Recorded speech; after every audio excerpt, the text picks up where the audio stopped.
பொண்ணுங்க இருந்துச்சுன்னா செல்வ மக்கள் திட்டம் மாதிரி இந்தியாவில் பெஸ்ட் எதுவுமே இல்லை. ஏன்னா that is only one product gives compounding interest. You believe it or not, என் பொண்ணுங்க இப்போ மாசம் 2000 சம்பாதிக்குது. எப்படி தெரியுமா? செல்வ மக்கள் திட்டத்துக்கு இப்போ வருஷத்துக்கு interest they are getting 30,000 by divided by 12 போடுங்க, எவ்வளவு வருது? They are earning 2000 rupees per month. என் பொண்ணுங்க சம்பாதிக்குது. ஏன்னா காம்பவுண்டிங் இன்ட்ரெஸ்ட். என்ற ஒரு 50 lakhs இருக்கு. ரிட்டையர்ட் ஆயிருக்காரு, எங்க அப்பா ரிட்டையர்ட் ஆயிருக்காரு, ஒரு 30 lakhs வந்திருக்கு, 40 lakhs வந்திருக்கு, இல்லை எனக்கு லாட்டரியில் ஒரு 40 lakhs வந்திருக்கு, ஏதோ ஒன்று வந்திருக்கு அமௌண்ட்டை.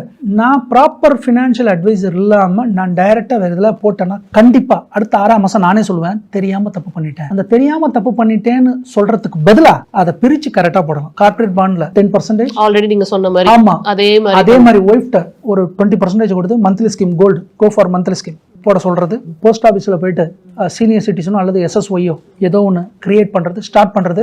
மியூச்சுவல் ஃபண்டு அதில் போயிட்டு ஒரு பல்க், அதில் அகைன் 30%, மியூச்சுவல் ஃபண்டில் 30%, இன்னொன்று கார்ப்பரேட் பாண்ட்ல ஒரு 40%.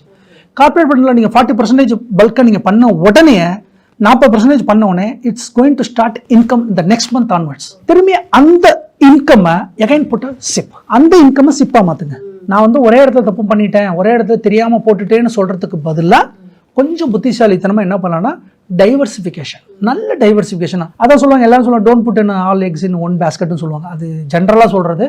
ஆனால் உண்மையிலே சொன்னால் ஒரு மதர்கிட்ட கொடுத்தோம்னா கரெக்டாக அவங்க ஒரு மதர் எப்படி பண்ணுவாங்களோ அது மாதிரி தான் நம்ம இப்போ திங்க் பண்ணணும். கரெக்டாக போகிறேன், நான் கார்ப்பரேட் பாண்டில் 20% பார்க் பண்ணுறேன், மியூச்சுவல் ஃபண்டில் 20% பார்க் பண்ணுறேன், ஃபிசிக்கல் கோல்டுக்கு 20% பார்க் பண்ணுறேன், போஸ்ட் ஆஃபீஸுக்கு ஒரு 10% பார்க் பண்ணுறேன், 10% FDயில் வைக்கிறேன். That's enough. அதுதான் கரெக்டானதாக இருக்கும்னு நான் நினைக்கிறேன். ஃபினான்ஷியல் அட்வைசர்னா என்னை பொறுத்தவரையும் நிறைய பேர் இருக்காங்க. இங்க இன்ஃப்ளூயன்ஸுங்கிற பேர் நிறைய பேர் இருக்காங்க. இப்ப நான் ஒரு பேரை சொல்லி அடுத்த 6 மாசம் கழிச்சு அவர் ஏதாவது ஸ்பேம் பண்ணி ஏதாவது பண்ணாங்கன்னா அப்புறம் கமெண்ட்ல வந்து காரி நினைத்து போவாங்க.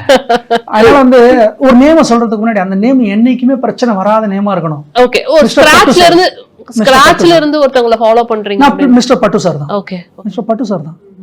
அந்த மனுஷன் மாதிரி ஷேவ் பண்ண மாட்டாரு, ஒரு அயன் பண்ணாத சட்டை, பின்னாடி ஒரு பழைய பீரோ, டல்லான கேமரா. ஆனால் அவரோட கண்டென்ட் 100% கண்டென்ட். அந்த கண்டென்ட்டை பார்த்து நிறைய பேர் மும்பையில் இருக்கிறவங்க, குஜராத் இருக்கிறவங்களாம் ஃபாலோ பண்ணிட்டு இருக்கான். But our people never follow this guy. Maybe இதுக்கப்புறம் வந்துட்டு இருக்கணும். அவருக்கு வந்து அவரோட அசெட் நான் பார்க்கும்போது எனக்குலாம் ரொம்ப ஆச்சரியமா இருக்கு. அந்த மனுஷன் எப்படா இவ்வளோ பெரிய கார்பஸ் எப்படி கிரியேட் பண்ணாரு?